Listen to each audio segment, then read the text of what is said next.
اوس بعض څاروي داسې دي چې په هغې باندې قرباني نه کېږي. کم څاروي چې د ده ښکر د ایښه وتلی دی، مات دی د ایښه، او د هغې سره دننه دماغو ته زخم رسېدلی دی یا زخم جوور دی، دې څاروي ته د نقصان رسېدلی، په دې څاروي باندې قرباني نه کېږي. ولې؟ د ده دا عیبدار شوی دی، دا څاروي د څه شي دی؟ عیبدار دی، دې کې نقصان راغلی دی. بیا داسې څاروي چې د هغه ګوډ دی، ګوډ دی ګرځېدی نه شي، ګرځي خو په یوه خپه باندې ګوډ دی، هغه خپه نه شي لګولی، په ګرځېدو کې هغه خپه لګوي نه، په هغې باندې سهاره نه الي. داسې څاروي عیبدار دی، په ده باندې قرباني نه کېږي. که خپله ګوي شي، خپه یا زخمی ده، خوږ ده، خو خپله ګوي، لکه خپل بوج پې راوړي، خپله ګوي شي او په هغې باندې بوج راوړي په خپه باندې، نو بیا پې قرباني کېږي. دا خو تاسو ته مخکې نه پته چې 2 کالو نه غټ څاروي کمي، غوا او میخه، نو دې خو قرباني یې سره کېږي نه، 2 کالونه چې کمي او 2 کاله اسلامي دي. یو داسې څاروي دی د هغه غوږونه یې نشته، که غوږونه یې پیدایشي نه یا یو نه یا دواړه نه، په دې قرباني نه کېږي، په دې باندې قرباني نه کېږي، دا عیبدار دی. او دا څاروي چې هغه غاښونه یې نشته، نو د قرباني یا د سره غاښونه ټول اوتي دي، یا اکثر غاښونه نشته، یا به خوراک نشي کولی، خوراک کې تکلیف دی چې خوراک کوي، دا عیبدار څاروي دی، په ده باندې قرباني نه کېږي. دا قرنګې کم څاروي چې ړوند دی، نظر کمزورې دی، که درېیمه حصه نظر کم و یا دې نه زیات کم و، بیا په ده باندې قرباني نه کېږي. که دې نه نظر لږ کم و، نو بیا پې کېږي.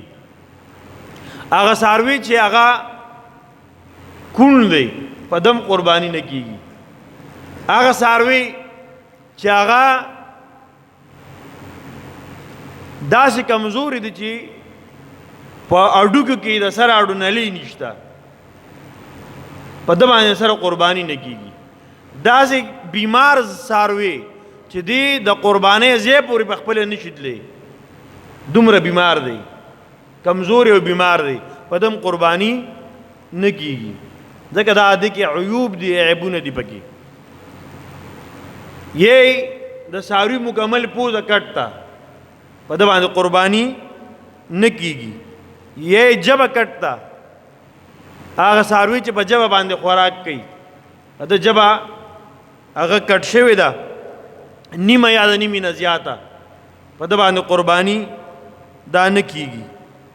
دارنګې محترمو، د قربانۍ دپاره اوقات د اختر لومبۍ ورځ، دویمه او د درېیمه ورځ د ماښامه پورې. اولاد دا دی چې په د ورځې قرباني وشي. که قرباني چا د شپې وکړه نو مکروه ده. علما کرام فرمایي د دې وجه دا ده چې هسې نه قرباني کې او رګونه پوره کټ نشي.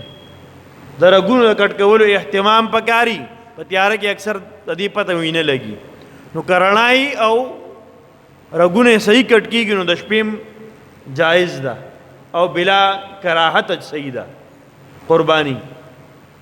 د قربانۍ د څاروي نه څه قسمه فایده اخیستل دا منع دي، چې دې نه څه قسمه فایده واخلي. فایده دا ده، تا سنډه اخیستې او ته وایې چې هسې ملا کور را کره ولاړ دی، زه پې یو څو ورځې دې پټي ته سره وباسم، بلکل پې نشي شتی، بلکل پې نشي شتی. دارنګې غویان د سري د قربانۍ دي، ته وایې چې زه په دې باندې لږ شانتي ایوه وکم یا مانج به پې وکم، نشي پې کولی. دې نه فایده اخیستل منع دي. دا قرنګې غوا د میخه دا پی کوي، او استاد اخیاری چې زبتی په عالمه نو بالکل جایز نه دي.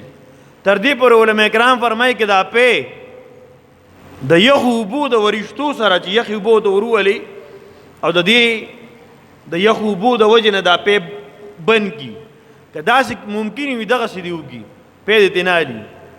البته تکلیف ته وتا ساروي ته انتهایی تکلیف ته او نو دا په به دی ول شي دا به غریبانه اون تور کی کبل فرض په غلطه کې ځان له استعمال کړه قصدن آمدن به نه استعمالي غلطه کې خبر نه ځان له دا په استعمال کړه